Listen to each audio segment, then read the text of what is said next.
1932. So the design's rather simple. The driver's seat and the controls of the engine are sat on a carriage that slid on a sort of vertical loop of rails inside an outer carriage of the same shape. So the idea was that as the outer loop revolves, the inner one remains level. So there it is, that you would go along like this. Would be rather nice. You could get a top speed of 30 miles per hour. Steering was a bit tricky because you couldn't really see where you were going. And so you had to sort of lean out mostly in order to see where you were going. And the only way you could stop was to turn the engine off and roll to a halt. How is this perverted? No, his name is Perks. Perks. But you're waiting for some form of sex game to appear. Oh, so it's like a house. Yeah, there's a high risk of what's called journaling. If you accelerate too sharply or you stop too suddenly, then the inner carriage was spun 360 degrees. So you'd be like a load in the laundry. There's also something, Sally, called Zorby. Oh yeah. You stand in this spherical board made of some sort of plastic see-through material and there's some water at the bottom. Yeah. And they push you down the hill. And people find this fun, apparently. I did it once only. So the water was up there. And of course, as you're going round and round, it's all over you. So I thought I couldn't breathe. I thought I was going to die. I screamed, nobody heard me. I was in a ball. A terrible dream. I was screaming, but no one could hear me. I was in a ball. So it's been a dream for generations of people that the idea that there might one day be a mono-wheeled thing that we could go ride. It doesn't seem practical. There's something called Hemmings unicycle, which was known as the Flying Yankee Velocipede, powered by a hand crank. But so far, nothing has happened in terms of a one-wheeled thing. Now it's time for the not at all restful bit with your general ignorance. We're going to speed through this. Fingers on buzzers, please. How do car thieves start cars? Happy, please. Hot wire. Hot wire. Almost impossible to hot wire a modern car. Did you know that? Lisa. Yes. It's something to do with the wing mirror, and something that then triggers something else. Look it up. In certain cars, I can't go into it. No, well, what it is, since the mid-90s, there have been all sorts of precautions. So there's a little chip in the key. I love the chip. If the car doesn't detect the chip, then the key isn't there, and then it won't start. But there's all sorts of newfangled technology, and you can now use things like scanners to clone radio signals from the keys, and you can in fact do it from outside somebody's house. So you can be outside the house with your scanner, and the keys are in the house, and they're all fast asleep, and you can still start the car. Basically, keep your car keys as far away from your front door as possible, or in a biscuit tin. Oh yeah, because thieves do not like biscuits. First car theft ever was committed by a woman. Did you know that? I love that. Yes. So her name was Bertha Benz. So married to Oh, not the Benz and... the Benz of Mercedes-Benz. Mr. Benz. Carl Benz. He'd invented the very first practical, it wasn't a big, and she thought he wasn't doing his best to sell it, so she decided that she was going to take it on the very first long-distance journey. It was the 5th of August, 1888. She took his car and she drove 90 kilometres from Mannheim to Pforzheim with her 2 teenage sons, because she thought whilst doing this she might as well visit her mother. I love this about her. At one point, she stopped at a cobbler's and asked him to put some leather pieces hammer them onto the brakes so that the brakes wouldn't wear out. And in doing so, she invented the modern brake pad. So she's marvellous, isn't she? She was both a thief and an inventor. Yeah. Bet you couldn't park it though.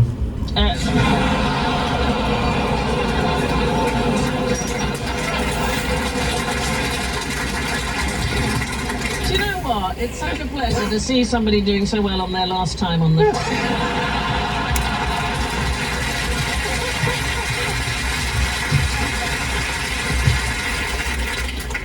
The elves have done some research into your wing mirrors, Lou. Oh yeah. In modern cars, if the wing mirrors are sticking out and it's empty, the key fob has been left in the car because they tuck themselves in when you leave the car. So you would know it's not that you can hotwire the car through the wing mirrors, which is, you know, an interesting thought. Now, you've got your CDs, your MP3s, but vinyl just sounds so much better, do you not think? Alan, what do you reckon? Well, it does in a kind of nostalgic sense. I don't know, does it sound better? I don't know. No, I mean, we definitively know now that it doesn't sound better. Exactly. So they did some research at Tufts University. So LPs, for a start, have a smaller dynamic range, So that's the difference between the loudest and the softest sounds. The CDs have more than 10 times the When dynamic. they made CDs, they find that you could hear things in the recorders that you couldn't previously hear. I mean, little things like fingers moving up and down fretboards, but also people screaming for help who were locked in cupboards. People used to think that the detail of original recordings was on vinyl, and in fact it is not true. Digital files are usually compressed, which means that you don't hear all those things, but they don't have to be. So you're right, you can hear all of those various things. And there's surface noise on vinyl. CD players use light beams, not needles, so dust is not a problem. Vinyl records also, there's an underlying low frequency rumble from the actual mechanics, the needle moving across the surface. They can unexpectedly vary in speed and pitch and so on. It says here, from any objective standpoint, said the researchers, there's no justification in calling the sound of vinyl records better. Yeah, but they're really good for rolling joints. It's time to move on. How was the cat that got the cream? How was the cat that got the cream? Not very well. Well, yeah, not very well. Cats shouldn't have cream and milk. They are lactose intolerant. So in order to be able to process the milk, they need the enzyme lactase in their digestive system. Obviously, as a kid, you have lots of it because you get mum's milk.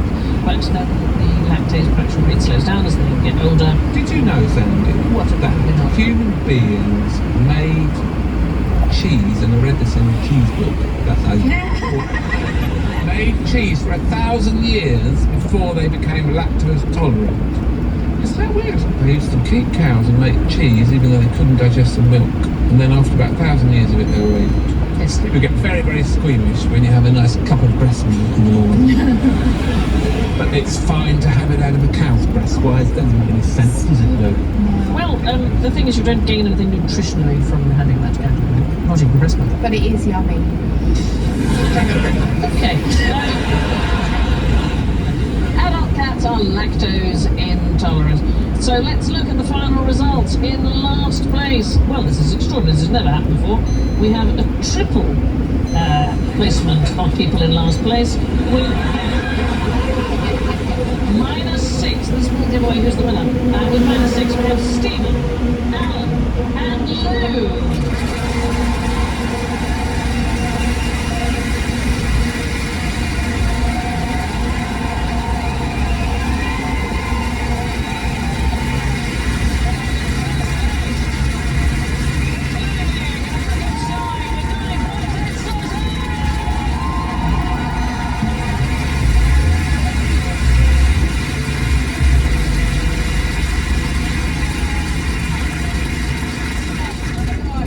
Feels so good.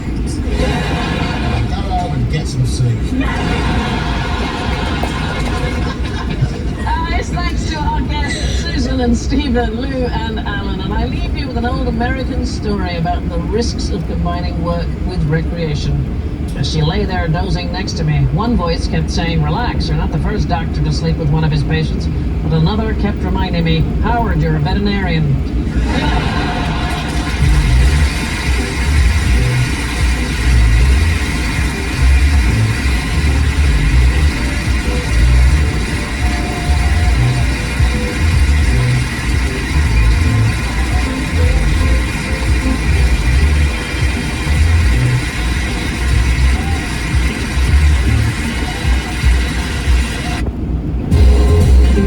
Look at us dining al fresco. We'll get that in Wigan. Tis old Jill, and that's why many of us have waved goodbye to the British Isles From glitz and glam to this. and said hello to Spain. Home sweet home. Whether the Costa Blanca I love Benidorm. or Costa del Sol, As good as paradise is going to get. you have to keep your nose to the grind. And she says, all right, I'll do it as long as we don't go past my mother's.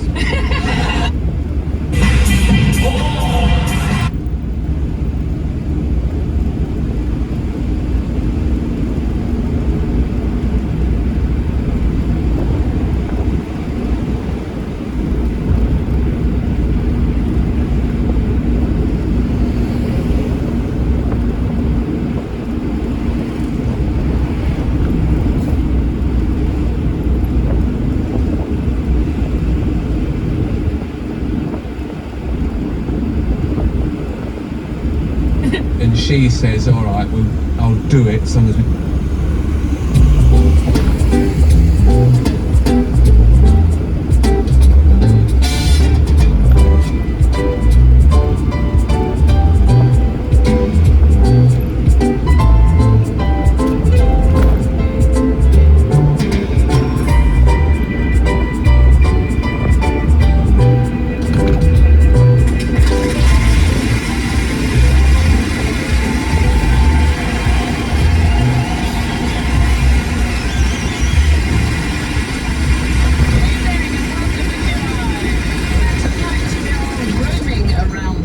Taking in a remarkable range of people and places beginning with the letter R.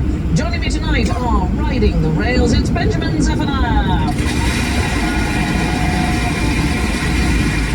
Paving the roads, it's Josh Whittaker. Racing down the rapids, it's Sarah Pascoe.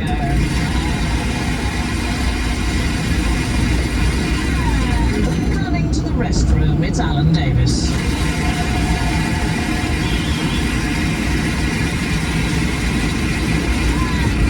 Go round the horns. Benjamin goes. Josh goes. Sarah goes.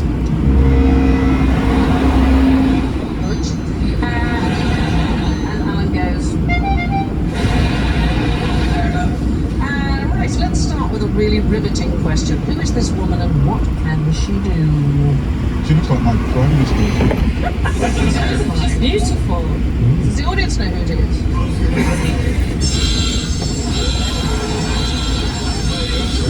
Minus points already. I know. There's a common misconception. So she was supposed to go, apparently, for women's contribution to the war effort in the Second World War. That's what it is commonly thought. The poster does date, in fact, from 1943, but it was actually used only for 10 days in the American Westinghouse factories. But it was part of a series of 42 posters, and the idea was to halt union activity. It was to prevent strike action. Then what happened was the poster was rediscovered in the 1980s, and it was given a sort of new lease of life. The real Rosie the Riveter is based on somebody that you might have heard of. So that is the real Rosie the Riveter. Who do you think it looks like? Is it Roseanne Parr? I think it looks like Joe Brown. Do you not think? But it is based on somebody famous. It's painted by Norman Rockwell, who based it on the prophet Isaiah from Michelangelo's Sistine Chapel. I know. You wouldn't think it. Rather cool. Yeah. I know, it's absolutely marvellous. So when you say we might recognise him because it's someone we know, No, so it was based on somebody famous. So how famous is he? Isaiah. Yeah. I reckon they book him for this show. Yeah. So Rosie's eating a ham sandwich. You can't quite see it in this picture, but her foot is crushing a copy of Mein Kampf. It was actually based on a 19-year-old telephone operator called Mary Doyle Keefe. She was paid $10, and she wasn't a riveter at all. But the image of actual Rosie the Riveter fell out of use due to copyright restrictions, and the gap in the market was filled by the We Can Do It version that we saw earlier.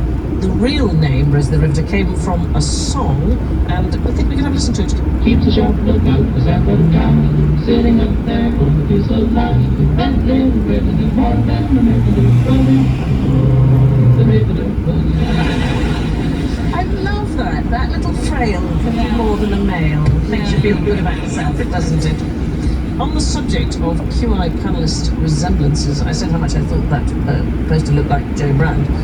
In July 2018, there's a Twitter user called Sam Jordan, and he tweeted the following: "Going through some old photos, a welcome surprise."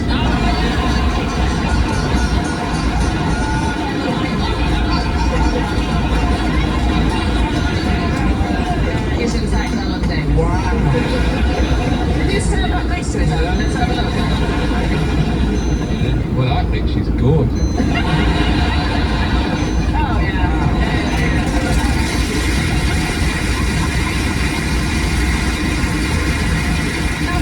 Randy Scandi. Here are some words of Scandinavian origin. To be more specific, they're of Norwegian origin, since the Danes would never use such stupid words. You can tell me what they mean. Have a look at some of these. Clutching is obvious. Yes, what What is it? Michael Jackson does. Oh, yes, like a bit of a move, crutching. Oh, God, I thought you were thinking of a very different thing.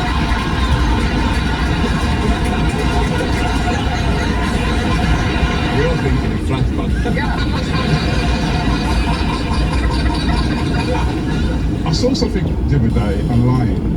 I don't know if I can talk about this because Yeah. it's really dirty. Darling, you've already gone down to Michael Jackson's crutch. It was these people who they're kind of pranksters, I guess, and they literally lick toilets. What? What? Yeah. As a hobby, like a sort of niche hobby. I guess they get lots of likes and views on YouTube and stuff like that.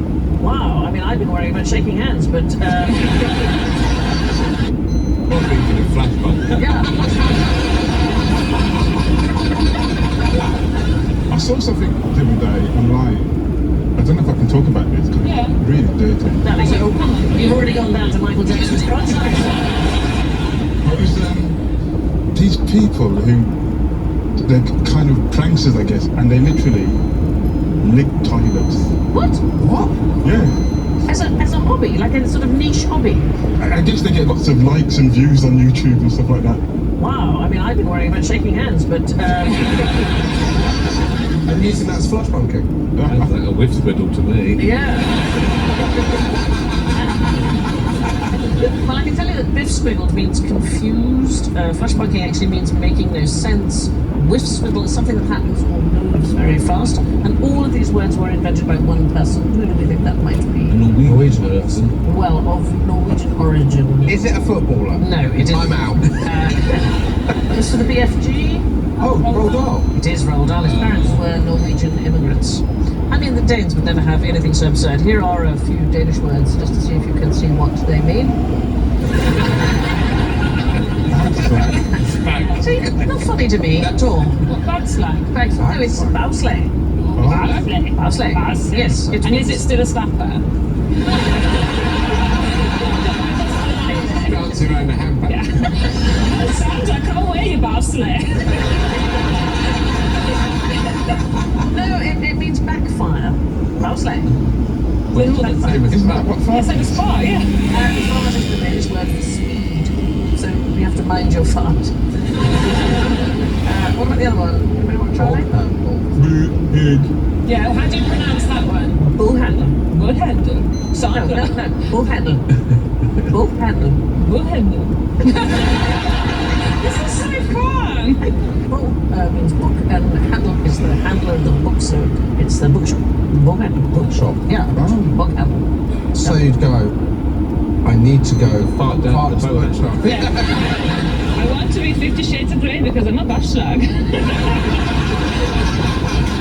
Roald Dahl is actually a very interesting fellow. He was a spy briefly. He was a spy for the sort of covert operation set up by MI6 to spy in the United States. But he used his spy experiences to write screenplays. He wrote 2 Ian Fleming screenplays. He wrote the James Bond film You Only Live Twice and Chitty Chitty Bang Bang as well. Wow. But he made up over 500 words in Yeah. BFG. Scrumptiddlyumptious. Schlosscumber. Schlosscumber, yes, which was? It was like a kind of bitter cucumber. Yeah, Yeah. black and white With striped. little knobbles on the outside. I wish James Bond had eaten one of those instead of having a martini.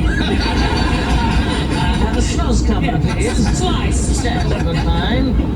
That is an incredible book, published in 1982. It has sold over 40 million copies and sells another million every year. I know, right? The BFG does. Yeah, the BFG, yeah. One of the dreams in one of the jars is that a book sells so well that even footballers on the pitch, that everyone in the world is reading the book. And it kind of is like that, isn't it? Everyone's read the BFG. Not footballers. Dahl, when he was buried, I love this, he was buried with his snooker cues, very good burgundy, chocolates, HB pencils and a power saw, which I just think... What's he planning? I don't know. What would you be buried with, Alan? What would, if you could choose the bits and pieces? I was just going to say my children.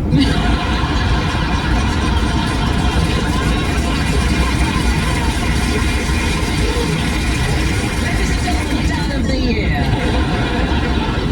Yeah, no, I don't think that's appropriate. What about you, Josh? I completed Jigsaw for the first time this week. 2-piece or what? Yeah, how many? It was meant to me, 1,000, Yeah. 999 pieces. Yeah. So you didn't complete a jigsaw. It's just a brag about something you failed at.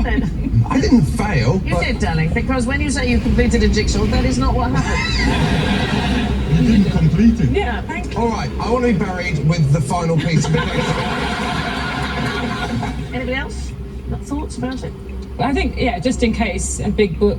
Yeah. Because quite often there's big books that you wish you had time to read, like Be Infinite dark, Jest.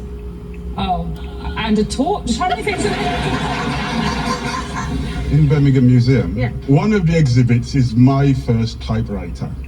And it's a typewriter that's almost 100 years old. I was a little kid. Wow, you've aged well. I was a little kid and this bloke looked at me and he went, what do you want to do when you grow up? And I said, I want to be a poet. And he went, well, here's a typewriter. And it's a beautiful piece. And I'd like to be buried with that so that when I'm decomposing, I'm still composing. Basically. That's really nice.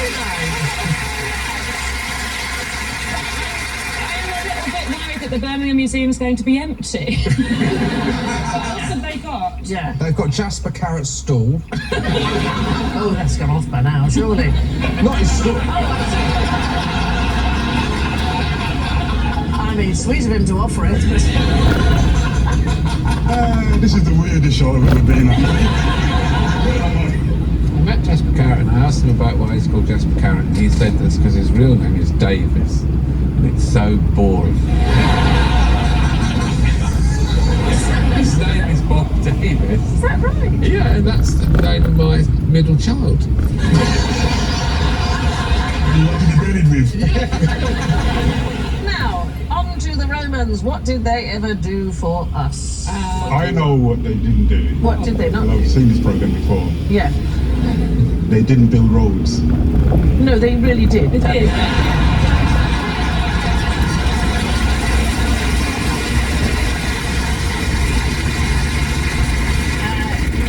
Like Brian, they ask, all right, but apart from, the sanitation, the medicine, education, wine, public order, irrigation, roads, a freshwater system and public health, what have the Romans ever done for us? In fact, most of those items on the list already existed. They were improved upon rather than invented by the Romans. So they didn't invent roads, but they did certainly make them. Did they invent aqueducts? No, they did not invent aqueducts either. They were used by the Egyptians and the Babylonians for hundreds of years before the Romans. Underfloor heating? I mean, again, there is underfloor heating in other parts of the world. Yes, I'm afraid so. Pasta. Pasta, they invented pasta, absolutely.